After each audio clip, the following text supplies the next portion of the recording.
বিগত 25 বছর যাবৎ ফটিকছড়া বাজার সংলগ্ন এলাকায় বসবাস করে আসছে উত্তম ঘোষ এবং ওনার পরিবার। অভিযোগ, গত 2018 সালে তাদের বাড়ি দখল করার চেষ্টা করে এলাকার কিছু দুষ্কৃতিকারী তাদেরকে এখান থেকে উঠিয়ে দেওয়ার চেষ্টাও চালায়। তখন তারা মোহনপুর এসডিএম এর কাছে অভিযোগ করে। এসডিএম আদেশ করে যে উত্তম ঘোষ এবং ওনার পরিবারকে এই জায়গা থেকে ওঠানো যাবে না। এরপরে দুষ্কৃতীরা তাদের উপর আরও কোনো হামলা করেনি। তবে বেশ কয়েকদিন পরে তাদের উপর পুনরায় হামলা এবং তাদের জায়গা দখল করার চেষ্টা করে। তাই মঙ্গলবার পুলিশ হেডকোয়ার্টার্সে এসে এসপির সাথে দেখা করেন এবং তার সুষ্ঠু বিচার প্রার্থনা করেন ভুক্তভোগীরা। আমরা আইছি আমরা জায়গা সম্পর্কে লয়ে আইছি। আমরা অনেক দিন ধরে এই জায়গা লইয়া অনেক কষ্ট ভোগ করতেছি। আমরা ভাড়া দিছিলাম 2018 কয়েক মাস থাকতে, 5-6 মাস থাকতে আমরা ভাড়া দিছিলাম। তারপর 2018-তে যে সময় সরকার বদল হয়েছে, এই সময় থেকে তারা আমার বাড়িটা দল করে লাইছে।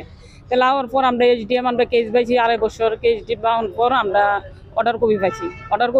পরে আমরা 1.5 বছর ভালোই আছিলাম। মোটামুটি ভালো থাকার পর আমরা ঘর দরজা সব কিছু তারা আবার দখল করছে। তারা আমরা মারধর করে বাড়ির থেকে বাই করে দিচ্ছে। আমরা কোনখানে গিয়েছে সহযোগিতা পাইছি না। আমরা থানাতে গিয়েও আমরা সহযোগিতা পাইছি না। উল্টা তারা আমরা রেখেছি, আমরা জেলের ভাত খাওয়াইবো, জেলে ঢুকাইবো। আমরা থানা তো কোনো ইয়ে পাইছি না। তারপর থেকে আমরা আবার এখানে কেস করলাম। এই ব্যাপার থেকে আমরা এখানে আসি। গত 28 তারিখ তারা আমার বাড়িতে ঢুকে আমার ঘর দরজা ভাঙছে। আমরা এতে বাধা দেওয়ানে তারা আমরা মারধর করছে।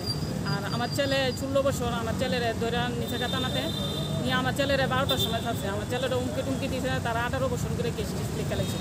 তারপর আমার ছেলেরে আমার হাজব্যান্ডে 12টার সময় গিয়ে ছাড়াই আনছে। তারা থাকতো না, 18 বছর করে তারা কেস লিখে লাগছে। আমার ছেলেরে ধরে নিছে। আমার ছেলে একটা ভিডিও করছিল, তারা যে মারধর করছে ছেলের বাবারে, এই সঙ্গে তারা ভিডিও করছিল আমার ছেলে। আমার ছেলের অপরাধ। তারপর আমার ছেলের যে সংখ্যা ঘর থেকে লেগে থাকা, এই সঙ্গে আমার ছেলের হাতে মোবাইলটা ছিল। আমার ছেলে মোবাইলটা ঢিল মারে ঘরে খাটে লাগছে। তো একজন স্যার এহারে দৌড়ে লেগে থাকাতে সেকেন্ড অফিসার আমার ঘরে ঢুকিয়া খাটের উপর থেকে আমার মোবাইলটা নিয়ে গেছে। নিয়ে আমার যত ভিডিও ছিল সব কিছু ডিলিট করে লেগেছে সিধাই মনপুর। তারপর আমরা 4-5 দিন এক লাগাতার টানাতে গেছি। আমরা মোবাইলটা মোবাইলটা দিছে না। আমরা মোবাইলটা গত রবিবারে আমরা মোবাইলটা দিছে, সব কিছু ডিলিট করে। আমরা কোনো প্রমাণ কিছু রাখছে না। তারা সব কিছু ডিলিট করে লেগেছে। উল্টা আমরা টানাতে গেলে আমরা উল্টা আমরা জেলের পাত্র আমরা টানাতে ডুয়াইব। এইচডিএমের অর্ডার তারা মানে না। তারা এই কথা অনেক কষ্টে আছে। থানা থেকে বুঝতেছে। হ্যাঁ, আর বাজারের ছেড়কাটার এই টানে কি কমো, টানের কথা তো কয়ে লাভ নেই। টানে তো মধ্যে আমার বাড়ির মধ্যে গিয়ে হামলা দেয়, ছেড়কাটে দিতে। তাইও আমার বাড়িতে গিয়ে হামলা দেয়। তাদের নাম হয়েছে তপন ঘোষ। তারা এলাকার এখন কিছু না, বাজার কমিটি আর কি। বাজার ছেড়কাটি দিয়ে তারা এইভাবে হামলা দিতেছে। আমরা জায়গাটা তারা দিয়ে লাইতাম। আমরা অনেক টাকার হুমকি টুমকি দেয়। আমরা 2 টাকা দিব, আমরা জায়গা আমরা ছেড়ে দিতাম। কেন জায়গাটা ছাড়তেন কেন? তারা এখানে জায়গা এখানে করবো, তারা থাকবো। তা আমরা এতে না বাড়িতে বাড়ি কি ফটিকছড়া বাজারে? হ্যাঁ, আমরা বাড়ি ফটিকছড়া বাজারে। আপনার নাম? আমার নাম কল্পনা ঘোষ। আর যারা হামলা করতে আপনার জায়গা দখল করতে তাদের নাম দিই।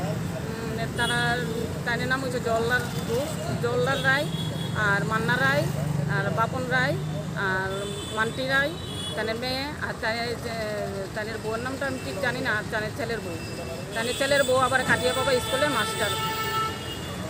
আর সরকারি আছে তখন।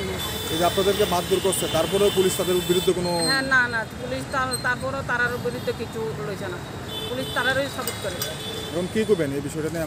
আজকে এসপি অফিসে আসলেন, কি বলবেন? কি প্রার্থনা থাকবে আপনার? আমরা চাই যাতে আমরা জায়গাটা আমরা পাইতে